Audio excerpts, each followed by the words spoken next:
یا رسول اللہ نحمدہ ونصلی ونسلم علی رسولہ الکریم۔ ایک صاحب نے مسئلہ پوچھا کہ ہمارے معاشرے میں اور ہمارے گرد و نواح میں لوگ بیٹیوں کی پیدائش کو باعث عار سمجھتے ہیں اور ان کو بوجھ محسوس کرتے ہیں، جبکہ بیٹوں کی پیدائش پر وہ خوشی سے کھل اٹھتے ہیں۔ ان کا یہ طرز عمل اور یہ ان کا کردار شریعت کی روح سے کس طرح ہے؟ تو یہ بات جان لیں کہ بیٹیوں کی پیدائش پر افسردہ ہونا اور ان کو باعث عار سمجھنا اور بیٹوں کی پیدائش پر خوشی سے کھل اٹھنا، یہ طرز عمل مشرکین مکہ کا تھا۔ قرآن مجید فرقان حمید میں ہے وَإِذَا بُشِّرَ أَحَدُهُمْ بِالْأُنثَىٰ ظَلَّ وَجْهُهُ مُسْوَدًّا وَهُوَ كَظِيمٌ کہ جب ان میں سے کسی ایک کو بیٹی کی پیدائش کی خوشخبری دی جاتی تو غم کے مارے اس کا چہرہ سیاہ پڑ جاتا اور وہ غصے سے بھرا جاتا تھا۔ تو اس آیت مبارکہ سے صراحتاً یہ بات معلوم ہوتی ہے کہ بیٹی کی پیدائش کو باعث عار سمجھنا، اس کو بوجھ محسوس کرنا، یہ طرز عمل تو مشرکین مکہ کا تھا۔ باقی انسان کے ذہن میں یہ سوچ کہ بیٹیاں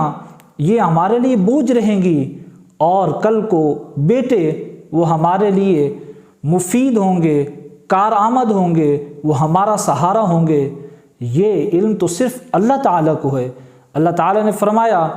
آباؤکم و ابناؤکم لا تدرون ایہم اقرب لکم نفعا، تمہارے باپ اور تمہارے بیٹے تم خود نہیں جانتے کہ ان میں کون سا شخص تمہارے نفع کے زیادہ قریب ہے۔ تو اس کا علم تو صرف رب تعالیٰ کو ہے اور کوئی بھی نہیں جانتا کہ بیٹیاں اس کے لیے مفید رہیں گی یا بیٹے اس کے لیے زیادہ فائدہ مند ہوں گے۔ اور پھر جو لوگ بیٹیوں کی پیدائش کو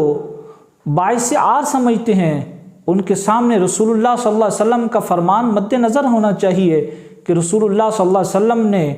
بیٹیوں کی پرورش کرنے والوں کے لیے کیا عظیم بشارت ارشاد فرمائی۔ آقا دو جہاں صلی اللہ علیہ وسلم نے فرمایا من ابتلی من هذه البنات بشیء فاحسن الیہن کن لہ سترا من النار کہ جس شخص کو اللہ تعالی نے بیٹیاں عطا فرما کر آزمائش میں مبتلا کیا،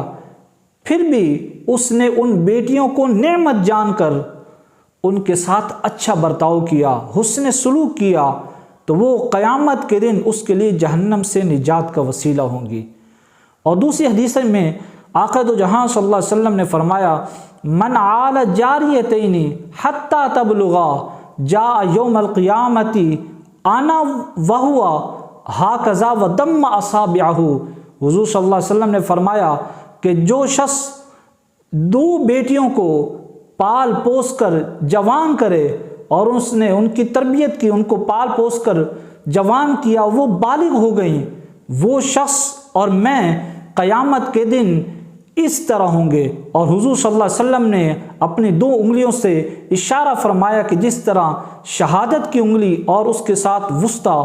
جس طرح یہ دو ملی ہوتی ہیں، حضور نے فرمایا بیٹیوں کی پرورش کرنے والا میرے اتنا قریب ہوگا۔ تو آپ سامعین اندازہ لگا سکتے ہیں کہ بیٹیوں کے پالنے والا کتنا خوش نصیب ہے۔ آج ہمارے ہاں بیٹی کی پیدائش کو باعث عار اور اس کو نہایت افسوس کے ساتھ اس کو پیدائش کو بیان کیا جاتا ہے کہ بس بیٹی پیدا ہوئی، اور لوگ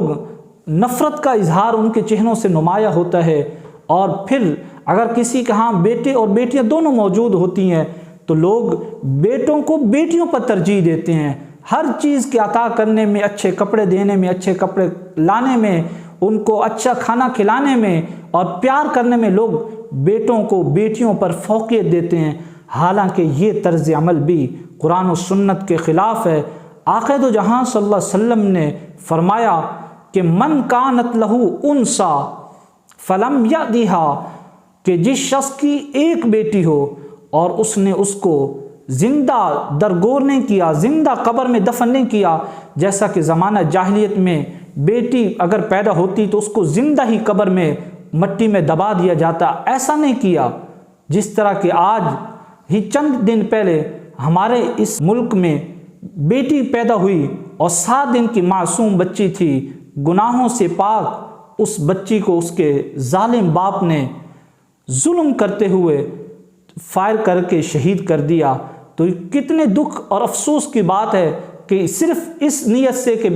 بیٹا کیوں نہیں پیدا ہوا، بیٹی پیدا ہوئی تو اس کو اس کے باپ نے شہید کر دیا۔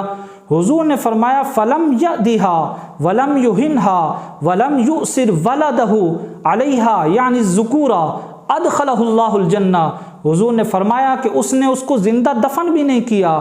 اور اس نے اس کی توہین بھی نہیں کی، اس کو ذلیل بھی نہیں کیا، اس کو حقارت سے دیکھا بھی نہیں۔ اور حضور نے فرمایا پھر اس نے خاص طور پر یہ حکم، سامعین آپ سمجھیے، حضور نے فرمایا اور اس نے اپنے